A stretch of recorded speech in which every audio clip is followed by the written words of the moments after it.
63 சங்கீதம். தாவீது யூதாவின் வனாந்திரத்தில் இருக்கையில் பாடின சங்கீதம்.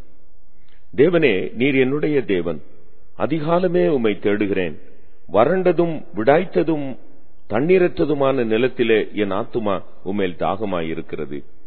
என் மாம்சமானது உம்மை வாஞ்சிக்கிறது. இப்படியே பரிசுத்த ஸ்தலத்தில் உம்மை பார்க்க ஆசையாயிருந்து உமது வல்லமையையும் உமது மகிமையையும் கண்டேன். ஜீவனை பார்க்கிலும் உமது கிருபை நல்லது. என் உதடுகள் உம்மை துதிக்கும். என் ஜீவனுள்ள மட்டும் நான் உம்மை துதித்து உமது நாமத்தை சொல்லி கையெடுப்பேன்.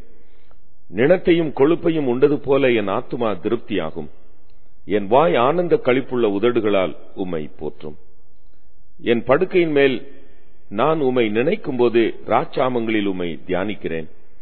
நீர் எனக்கு துணையாயிருந்ததினால் உமது செட்டைகளின் நிழலிலே களி கூறுவேன். என் ஆத்துமா உம்மை தொடர்ந்து பற்றிக் கொண்டிருக்கிறது. உமது வலதுகரம் என்னை தாங்குகிறது. என் பிராணனை அழிக்க தேடுகிறவர்களோ பூமியின் தாழ்விடங்களில் இறங்குவார்கள். அவர்கள் பட்டயத்தால் விழுவார்கள், நரிகளுக்கு இரையாவார்கள்.